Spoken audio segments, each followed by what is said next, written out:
seen émission laataa loolu gan gi ñëpp doon xaar yegsi na dañuy dem xooli ji gan gi fekk ko fële nga xamante ne moom mooy studio ànd ceeg Ousmane Dicko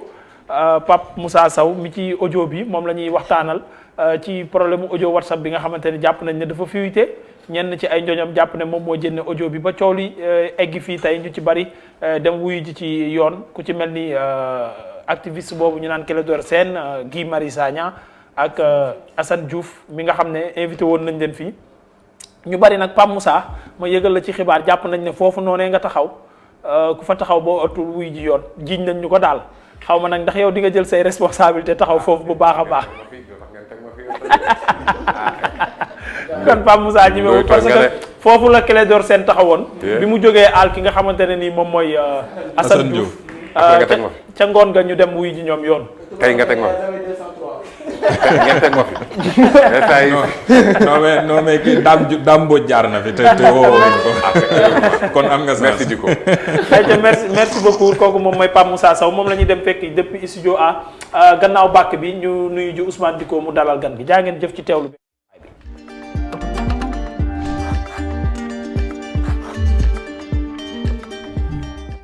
merci beaucoup ci teewaay bi Ousmane gan gi yegsi na ma bàyyi la rek nga nuyu ko dalal ko saa konte voilà jërëjëf Mouhamed gan gi nag comme ni nga ko xamee ci mouvement nitu dëgg la bokk waaye xam naa tamit ne jàng na droit xam naa kenn du ko jàppee noonu ci yenn mbiru yoo xam ne day kii daal ci mbirum yoon yaakaar naa loolu Pape Moussa ñu ngi lay nuyu. fii daal wóorul comme que fi ñëw taxaw dem wóorul mais maa ngi lay fay Ousmane di nuyu waa Seneweb yëpp. di rafetlu seen liggéey ci espace médiatique bi vous êtes sur la bonne voie yàlla na leen yàlla gën a dëgëral seen taxaw. ok jërëjëf xam naa balaa ñu koo door rek Mouhamed dañuy dem régie rek boo ñu mënee indilaat lii nga xam ne mooy audio bi waral coow li yëpp ñu soog a dellusiwaat ci plateau bi. ayca ñu dem régie. waaw mais my boy comment vas-tu xanaa xamoon ni mardi mooy xeex bi mais ñun ñu ngi pare on est maintenant dans le temps de l'action parce que je crois qu'on a assez communiqué malheureusement pour fois ñu ngi nekk di organiser au niveau de la base parce que ñun waxuñu rek bàyyi noonu ñu ngi liggéey ci affaire bi donc te probablement mardi on s'achemine vers la levée et l'arrestation de Sonko te demain rek la ñu am moo ñu dese moo tax même tey on a travaillé toute la journée donc ça va être compliqué j'ose même pas proposer ça à Assane parce que xam naa ni moom mu ngi coordonné foofu j'ai mis en rapport avec des gens là à Pikine et il est en train de faire le boulot là-bas xam naa ni du ma ko sant liggéey ba pare naan ko bàyyi liggéey bi def leneen. voilà jërëjëf Omzito kon mu ngi noonu Pape Moussa. dégg nga vocal bi mu nekkoon vocal boo xam ne tamit privé la ñu gis ko ci place publique bi ñëpp di wax ne yow la du yow lan nga ciy tontu. waaw jërëjëf Ousmane même de remercier la nga jox ma occasion tamit leeral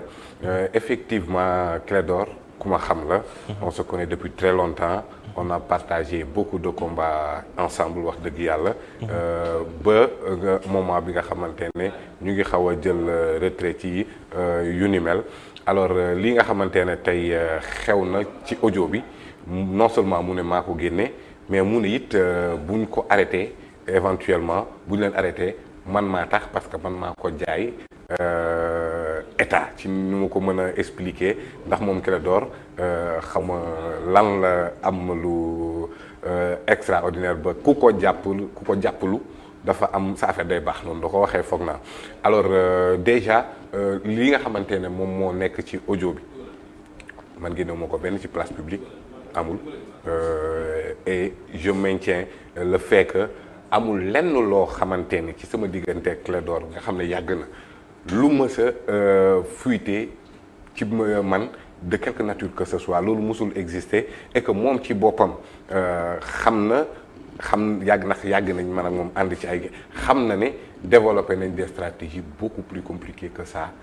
alors qu'il n'y a pas eu de problème benn ñaareel ba mooy bu ñuy tëj nit wala nga ne da ngay tëj nit xanaa da nga koy def sur la base de le pousser à une infraction il n'y a aucune infraction ci audio bii nii du coup ci média ngeen nekk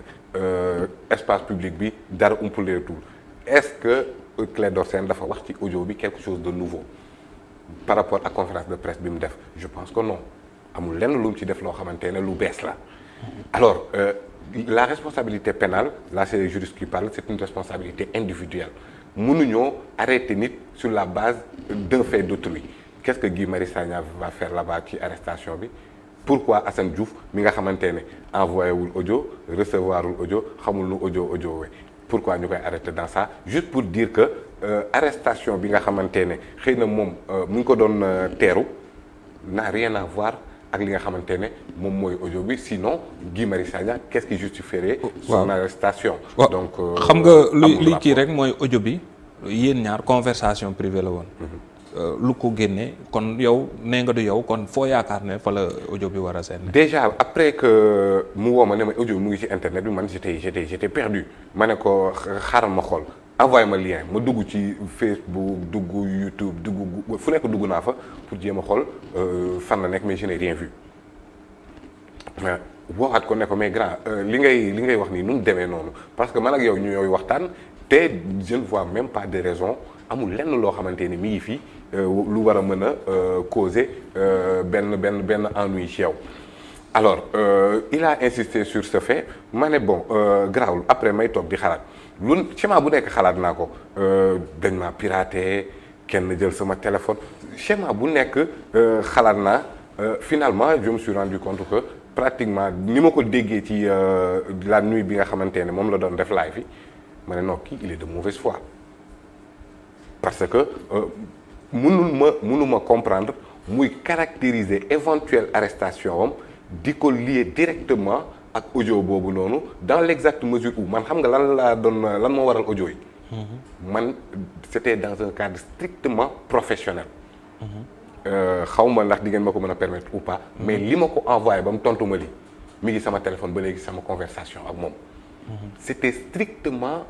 professionnel te je pense que dama koy def sax pour que ñu gën a mën a comprendre parce que dama ko doon laaj contact wu kii di Assane mi ngi nii. dans quel but waaw tegal kii audio bi. j'espère que yaa ngi ci jàmm bu baax waaye seen plateforme boobu.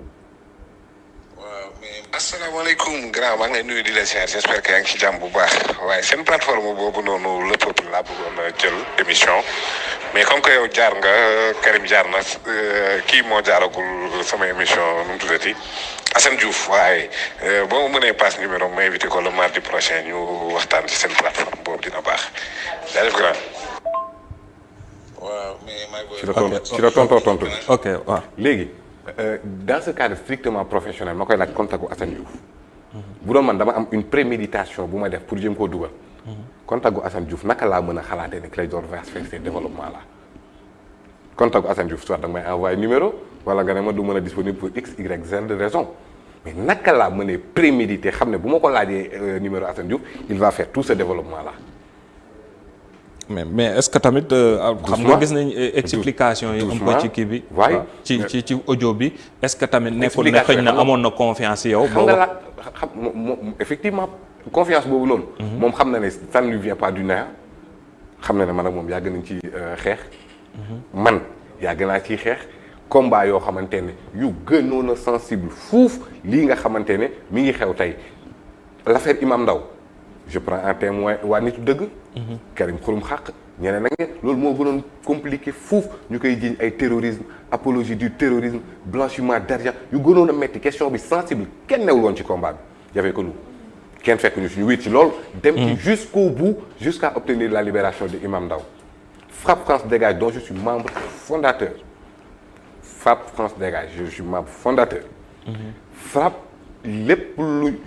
def ci xeex ñu ngi ko doon tam mu ngi juddu période bi Macron di ñëw fii en visite mais développé nañ des stratégies avec les Guy Marius Sagna ñoom day Nogay Babel Sow Omar Sarr nitu dëgg ñeneen ak ñeneen ñu développé ay stratégies teg ko mësul la am dans le cadre du combat citoyen bi ñuy mëne wuñu ko pour dund parce que jàpp loolu ñoo ciy def suñu moyen ñoo ciy def suñu temps ñoo ciy def suñu alal kon loolu du lu ñuy mëne pour am ci quoi que ce soit mais dañ koy def parce que suñu devoir la par rapport ak suy waaw xam donc nga confiance boobu noonu nga wax mais moom fan la ko jël xam nga après xëñ na après est-ce que nit ñi tamit wala moom mu rendre compte ne si site bi nga nekk ki ko moom dafa am ñu ne relation un peu ak avocat bi nga xam ne ñu ngi koy jiiñ ci affaire complot loolu daal xëj na tamit kooku tamit avocat ba maître Diagne maître Georges Diagne voilà dañ ne am nañ relation xamuñ nag lu ci nekk ñenn ñi ne site bi ku ko moom am relation kooku waxuñ dara mais loolu moo xaw a ñaawloo njortu nit ñi ndax yow tam loolu amoo ci dara loo ci joué waaw xam nga bon déjà yaa ma koy yëgal c'est-à-dire maître Georges Diagne peut-être Diagne yi daje nañ mais en vérité gisuma benn lien bu war a mën a am ci diggante boobu parce que man li may def maanaam ñi may gis nga Dakarwa 221 ligne éditoriale bi moo doon bu kenn wax ci waxu vie privée donc affaire bii nii am gars yi naruñ ko woon traité wala boog traité wuñ ko ku dul man et je prends mes responsabilités bu ko neexee dàq ma bu ko neexee defal lu la neex mais lii nga xamante ne ñu ngi koy teg ci deru Ousmane Sonko muy ñaaw man dama ciy wax par force te sama position ça a été limpide comme l'eau de roche invité ci ñi nga xam depuis que bi affaire yi amee ba léegi Khadija Mayekor ay nit dof c'est-à-dire cellule de communication wu Pastef ak yu ni mel mais donc Assane Diouf c'était dans ce cadre aussi par rapport ak xeex bi nga xamante ñoom la c'est-à-dire que ñoom laa doon gën a jox parole alors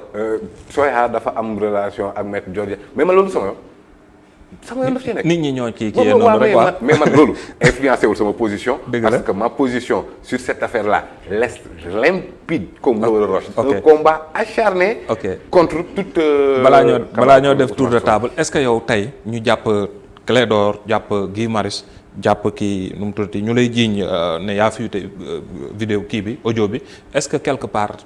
tu ne te sens pas sous l'oripeau d'une balance je suis quitte avec ma conscience parce que xam naa ne defuma dara te Clédor xam na ne defuma dara moom ci boppam parce que Clédor bu ma ko naroon a jaay wala bu ma nekkoon kuy jaayaate non waxatuñ ko parce que fii nii pratiquement bu ma nee la frappe ne la nitu dëgg Claire Vision ak yéen c'est-à-dire lépp loo xamante ne mi ngi fi même bu ma xamul mouvement bi organisé dégg ñuy xeex benn xeex boo xamante ne comme kuréel ànd si sàmm jikko yi di dem di xeexal góor jigéen damay dem du ma fa sax nekk di xaar ñu pare donc combat yi moom nekk yëpp c'est tellement bëri que bu doon damay fuité wala may def genre affaire yi on n'en serait pas là aujourd'hui di wax quoi que ce soit alors que donc ñi nga xamante ne tey jii nii yaa ngi man mënu ma ne kii gëmal lii wala kële gëmal lale mais Clédor mënu ma woon am benn pressentiment que ni dina comporté woon nii parce que moom ci boppam il a clairement dit que l'audio n'a pas de charge donc l'audio n'a pas de charge comment se fait-il que ñu bëgg laa tuumaal ci loo xamante ne amul charge et puis jàppuma ne audio bi moom moo waral arrestation yi dans la mesure où Guy Marius Sagna n'a rien à voir dans cet audio et puis man naka laa mënee def benn teg schéma teg dil ci laaj ko numéro Assane Diouf moom mu développé lii yëpp moom moo te après peut-être que dinañ ci ñëw parce que ñoom ñu ngi leen di entendre am na lu ñu def comme déclaration jërëjëf Mouhamed kon dañuy ñëw foofu rek jël ci question yi ya fa war a woote. merci beaucoup Pape Moussa maa ngi leen di jaajëfal bu baax a baax sama gars yi bu fekkee amoo leen laaj man ma dugal samay laaj parce que yor naa ay laaj pour Pape Moussa donc ma njëkkee ci madame kii verte. d'accord Pape Moussa ñu ngi lay nuyu bu baax a baax di la dalal ci plateau bi man dama bëggoon xam ndax démb da nga def benn direct nga accuser ouvertement ki nga xamante ne bii mooy Clédor Sène ne moom moo génnee audio bi. moom moo ko génnee ndax yow amul fenn foo accepter ni que audio bi ci yow la fuité benn ak ndax bu fekkee ni que Clédor Sène da nga jàpp ni moom moo ko génnee lan nga jàpp ni moom moo tax moom mu génnee audio boobu. jërëjëf Absa Anne sama système di la encourager bu baax une fierté macha allah. En fait Absa déjà man nee naa moom bi affaire bi amee schéma bu nekk xalaat naa ko. lu nekk xalaat naa ko ndax je suis pas piraté est-ce que kenn jëlul sama téléphone lu nekk xalaat naa ko dem naa ba à un certain moment donné je me suis dit de toute façon man ak moom ñoo doon waxtaan te ni ma xamee Clédor en fait il ne gagne rien à ce que di ko partager pour mën a dugal boppam en quoi que ce soit ma ne ko grand de toute façon lii c'est de ma faute accuser naa sama bopp accusé naa ñi may liggéeyal accusé naa képp ku ma jege parce que j'étais perdu parce que xamuma lan moo war a mën a génne lii mais léegi lu tax ma accusé ko ouvertement que moom la l'aveu étant la mère des preuves maa ngi la doon wax léegi que ne enquête bi mu ngi déroulé ñoom seen PV d'enquête yi gars yi ñu ngi ciy commencé wax ñu ngi jàkkaarloog enquêteurs yi di wax c'est Clédor Sène lui-même kii di maître Abou Dialy Kane je pense jaaraan na ci que ni moom il assume l'entière responsabilité décharger Guy ak Assane ci bu dee audio bi que ni moom naka la ko waxee combat psychologique ci combat psychologique la loolu boobu waaw mais léegi combat psychologique u Clédor man maa koy envoyé moom kay mooy mën a combat psychologique am kon kay moo ko envoyé parce que bëgg ma ji ba muy assumer pleine responsabilité bi c'est par rapport ak diir yi nga xamante ne moom la doon wax ci biir audio non dafa ne combat psychologique moom moo waral mu def loolu. kon da doon profiter est-ce que du nekkul ngoon yow da nga bëgg a wax ne da doon profiter ci occasion bi pour lancer. benn voilà c'est lui qui l'a dit. je le reprends au mot ci li nga xamante ne moom la seen représentant wax seen nga xam ne ñoom ñoo ko mandaté parce que avocat c'est un mandataire muy maître Khoureyssi Ba mu wax lu leer comme quoi moom assumer na l'entière responsabilité tout en disant que ni ça entre dans le cadre d'un combat psychologique. kon yow amul fenn foo avouer ni que audio bi ci yow la fuité. déggoo li ma la wax nee naa la au début de l'affaire man lu ne xalaat naa ko jàpp naa ne parce que xalaatuma ne moom moo ko war a mën a def donc kon bu amee problème ci man la war a mën a jóge comme que ci man la war a mën a jóge xalaat naa schéma bu nekk xalaat naa ne bës naa par inattention xalaat naa ne sama doom jël na ko def dara xalaat lu nekk xalaat naa ko je me suis auto-inculpé parce que li ma xam ci Clédor de par son combat foogu ma ne li da ko amal benn mais finalement quand il a communiqué la nuit je me suis dit mais kon ci propos yooyu nga basé wu pour wax ne daal moom moo amal intérêt pour il est de très mauvaise foi dans la mesure où boo defee un link entre l'audio ak son éventuelle arrestation ça veut dire que kii il est de mauvaise foi et sa mauvaise foi est caractérisée parce que Guy Marius Sagna mi nga xamante ne arrêté nañ ko dañ ko dégg ci audio Guy Marius Sagna dañ ko wax ci audio Assane Diouf mi nga xamante ne envoyé wul recevoir wul mais dafay yomb torop bu doon loolu dafa am ci législation réew dafa yomb torop ma yeewu rek ne wëy man ak Absa Anne dañ war a dem bërëb sangam taal ko envoyé audio bi tasaare ko ci réew ñu ñëw jàpp Absa Anne bu dee loolu ko bëgg a jàppalu ko Ousmane. bu dee loolu kon mon ami Ndoye dina fanaan li nungu si. waaw non man moom pare naa foo mu fekk maa ngi si jaada ak benn jàllaabi pour bu ma wooyee ma yóbbaale ko. day yomb. merci beaucoup Aïcha laajal. Pape Moussa Sow ñu lay nuyu di la dalal bu baax ci plateau Bët Set bi man sama laaj mooy tey yow en tant que membre ci mouvement Clair Vision bu Clédor est-ce vrai que ni tey da ngeen doon am loo leen doon préparer loo xamante ni amaana peut-être boo leen ko réussir woon xaw a yëngal dëkk bi c'est vrai ou faux? Très bonne question. waaw kay parce que en fait il m'a présenté comme un membre de Clair Vision daanaka mën naa wax sax ne foofu membre fondateur laa ci parce que bi nga xamante ne mu ngi koy sos maa nga ca woon ñu dugaloon ma ci cellule de communication bi mais je souligne que je n'ai jamais communiqué au nom de Clair Vision jamais bu may ñëw ci réunion Clair Vision bu dee ñaari yoon la ci la yam depuis très longtemps gelé naa samay activité fi mu toll nii ci wàllu activisme nitu dëgg rek laay àndal ci activement actuellement mais bu ko weesoo lépp loolu yu ni mel dama ko gelé pour garder benn neutralité en tant que chroniqueur en tant que liggéey ci presse xaw a jël benn recul par rapport ak li nga xamante ne moom moo am donc Clair Vision gindee askan wi maa ngi ci groupe WhatsApp yeeg yooyu yu ni mel mais bi ma gëjee dem seen i réunion ak seen activité d'ailleurs loolu ça illustre pertinemment pourquoi nga ne kii daf ma infiltré infiltration xanaa booy infiltré mbir kay da ngay dem ci loolu di ci dox di ci nas di ci nocci di waxtaan ak ñoom di demal ak dikk Clédor à part un aspect professionnel discuter tuñu woon ci li nga xamante ne moom moo jëm te Clair Vision man bi ñuy def plateforme bii le peuple yóbbu ma ko ci presse bi laa ko déggee bi Clédor di dem ci di jiite kii 1 million match ci presse bi laa ko yëgee aussi donc lan moom moo war a mën a lan laa war a mën a am comme information ci ki nga xamante ne non seulement membre fondateur laa lay wax donc kon mënoon naa fay dem di dugg ak ñoom di nas ak ñoom de même que frappe de même que feneen ak feneen mais depuis un certain temps dama jël recul par rapport à tout ça donc loolu nag mënoo ne da nga bëgg a infiltrer ñii da nga bëgg a jël des informations li après di leen éloigner ça n'a pas de sens. mais tey ragaloo ne tey ay preuve génne ni que yow yaa fuitel audio bi ba nga am ci problème parce que tey lu toll ni audio bi bu ñu jàppee ki ko fuitel aussi day nekk benn lourd charge ci sa. waaw xam nga preuve nga wax. très bien je lance un défi à tout le monde. ñi nekk ci internet bi yëpp képp ku gis audio bi fenn avant Clédor di génn nga wan ma ko. amul existé wul nañ man dugg naa ci plateforme yi ma xam yépp audio bi amul fenn fu mu nekk avant la sortie de Clédor amul du ma jàpp ne moom moo ko génne mais léegi l'aveu étant la mère des preuves c'est lui qui dit ouvertement devant enquêteur que ni moom c'était pour bataille psychologique xanaa nag wax dëgg yàlla bataille psychologique boo xamante ne defoo ko loolu noo koy. kon nag da nga jàpp ne stratégie Clédor la. moom moo ko wax man waxuma ko. bu doon dafa ne stratégie Pape Moussa la pour ñu andi ma fii dinaa mais c'était ci dafa entrer dans le cadre de bataille psychologique waaw mais bataille psychologique boo defut yow noo koy demee di ko revendiquer au nom des enquêteurs defoo ko kon bataille psychologique kar la man kan laay jaayal psychologie. merci beaucoup monsieur Sow man sama laaj bu njëkk ci dafay concerner mouvement yi nga fi tudd parce que dama la dégg nga wax ne ci ñi sos nitu dëgg ci nga bokk ma déggaan nga wax ci membre fondateur Clair Vision nga bokk finalement fan nga bokk. très bien nitu dëgg dama ko rejoindre ci moment bi nga xamante ne gars yi ñi ngi nekk ci combat pour la libération de Imam Alioune Ndao nga xamante ne affaire bu ma métti la woon et que xamoon naa ne genre question yooyu noonu d'habitude du ñu koy poser au Sénégal c'était la première fois que je vois un mouvement aussi déterminé di xeex cause yooyu noonu cause yi nga xamante ne dama ko yàgg garder en moi di ko xeex wéet ci loolu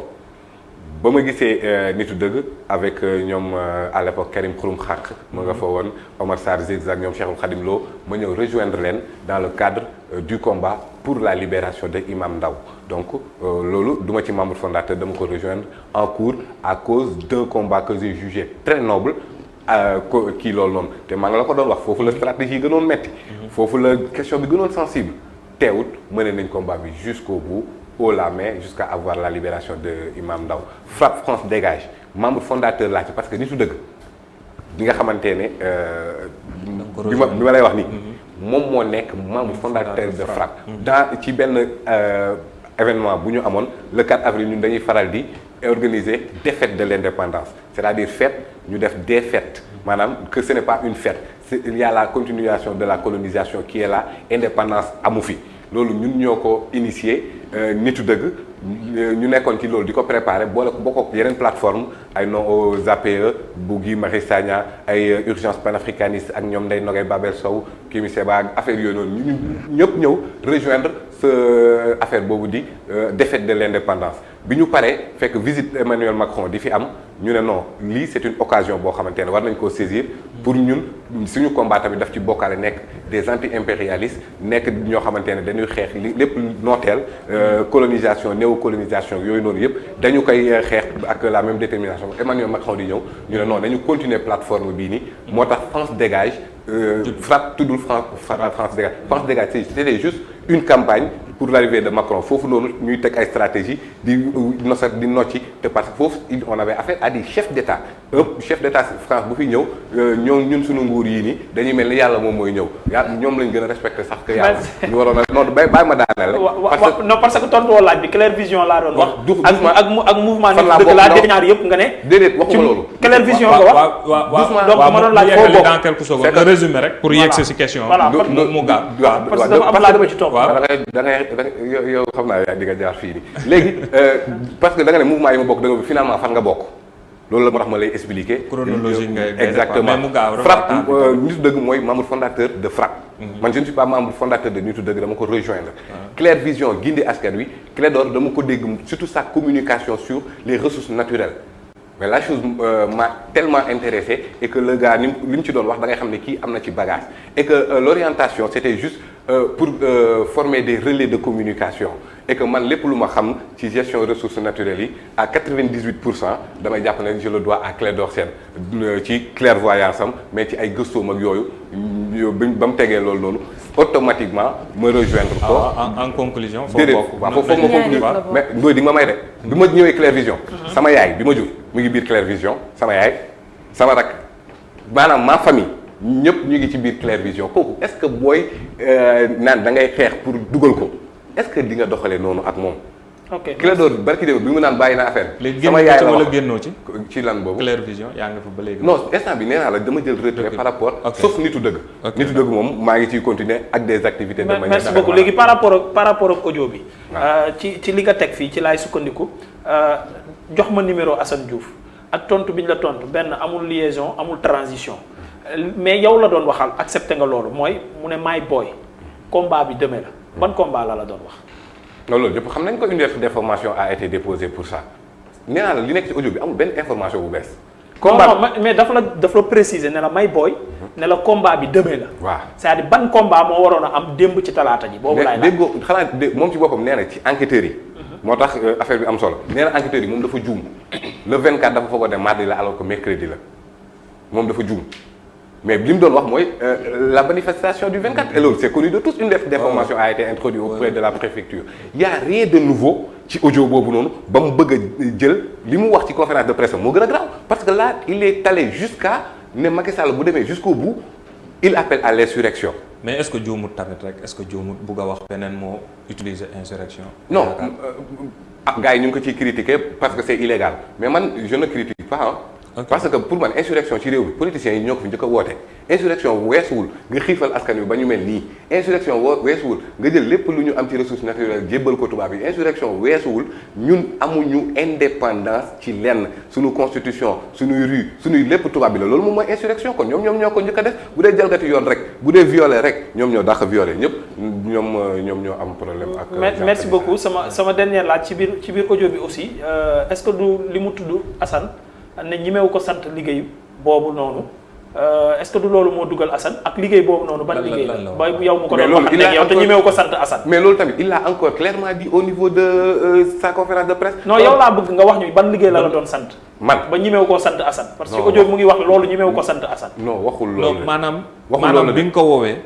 li mu wax ne moom ñemewut a sant loolu Assane ndax am na beneen liggéey bu muy def lan la waroon sant Assane. daa bien très bien loolu laa lay tontu nii boo bàyyi rek dinaa la tontu dégg naa laaj bi bu baax. dafa ne mënu koo wax mu ñëw à mon émission. parce que sant na ko leneen. loolu wax na ko ci conférence de presse am bi moom mooy que ne dañuy monter des cellules de résistance face à l'oppression loolu amul benn infraction bu ci nekk parce que le droit à la